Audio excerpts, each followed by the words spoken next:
What's good? My name is Shady Croft. I'm about to explain to you exactly why Breonna Taylor did not receive justice. The Fourth Amendment of the United States Constitution reads, and I quote, "The right of the people to be secure in their persons, houses, papers, and effects against unreasonable searches and seizures shall not be violated, and no warrants shall issue, but upon probable cause, supported by oath or affirmation, and particularly describing the place to be searched and the persons or things to be seized." But upon probable cause. So what is probable cause? Well, according to the interpretation of this amendment by Barry Friedman and Orrin Kerr, probable cause is a certain level of suspicion of criminal activity. So all the police need to bust in your house is to say, I feel like we should bust in their house, and then thereafter get a judge to approve that feeling. That's it. So let me be perfectly clear. The invasion of Breonna Taylor's house by police officers as that beautiful black woman laid asleep in her bed was legal. And let me use a more specific word. It was constitutional. Why?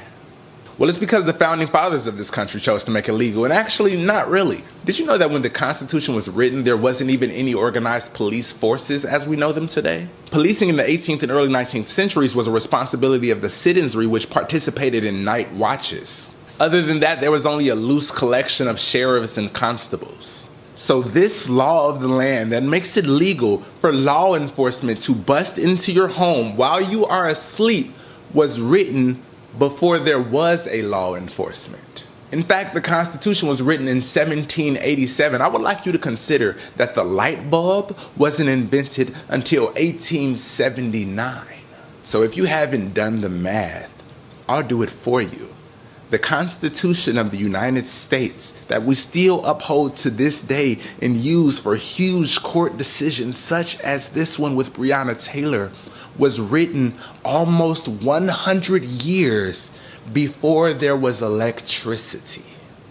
You seem surprised that Breonna Taylor didn't receive justice, as if you have forgotten that when these documents were drafted, Breonna Taylor's ancestors were considered animals. The wealthy white male landowners that wrote this Constitution literally wrote it under candlelight. And not to look cute or set the mood, but simply because candles were the top of the line technology of the day. So when we call for justice for Breonna Taylor and George Floyd, let's be clear about what justice actually would be. Seeing all the officers thrown in jail is cool, I guess, but let's remember that the issues that we are facing are not about individuals, but about the entire system around those individuals. Fun fact, according to the 13th Amendment of that very same Constitution, slavery is still legal right now, today. The 13th Amendment reads, and I quote, "Neither slavery nor involuntary servitude, except as punishment for crime whereof the party shall have been duly convicted, shall exist within the United States or any place subject to their jurisdiction." That means that if you are a prisoner, you are literally a slave right now. Legally, constitutionally, right now. So why couldn't we just write a new constitution? And before you act like that's some scary, un-American thing that might cause the collapse of our country, I want you to realize that our country is kind of already collapsing right now, and so something like that might actually save it. I want you to ask yourself, why do you think that a document written by a group of only wealthy white men 300 years ago, before women had rights, before black people were considered human, even before there were 50 states, why do you think that a document written with feather pens under candlelight would still make sense in a modern world? Your response may be, well, it's a living document that has been ratified over the years. The Constitution has been ratified a total of 27 times. To put that in perspective, the Constitution was written 233 years ago. To be exact, it was written 85,109 days ago. And of those 85,109 days, we've only thought that the most important legal document in our nation needed to be edited 27 times. I've been working on my book that I'm writing for about a year now, and in that 1 year, I have edited it more than 27 times. Why can't we put together a council of people that are white and black and brown and male and female and queer and rich and middle class and poor, and that group can create a law of this land that is actually reflective of we the people? Why don't we believe in America enough to actually work to improve it? And listen, that's just one idea. Here's the point. Justice for Breonna Taylor does not simply look like 3 officers going to jail, because then it is just a matter of time before the next Breonna Taylor happens. Justice looks like the creation of an entire environment in which these type of things don't happen in the first place.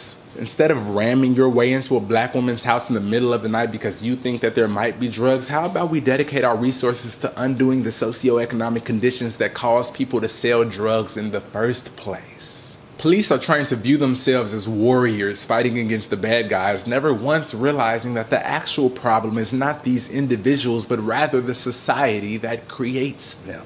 Justice for Breonna Taylor has never been about one court decision. Justice for Breonna Taylor is about a new criminal justice system. Justice for Breonna Taylor is about a new educational system, a new legislative system, a world in which everybody actually has the self-evident, inalienable rights to life, liberty, and the pursuit of happiness, even black women.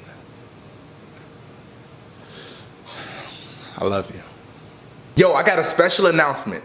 I am finally writing my book. It is a transformative piece about transcending oppression. It's about justice. It's about empathy, love. It's about making the self better while simultaneously making the society better. And if you want to help me bring it to the world, please click the link in my bio to donate to my GoFundMe so that I can get this to as many people as possible. I really need your help. I appreciate y'all so greatly for always supporting me. This is finally the piece that I've been waiting for years and years to finally push forward. Click the link in my bio. Donate as much as you want to the GoFundMe, whatever is comfortable for you. And please help us bring this piece to the world and create some real change. I'm so grateful for you. I thank you. I know you're going to love this book. I love you.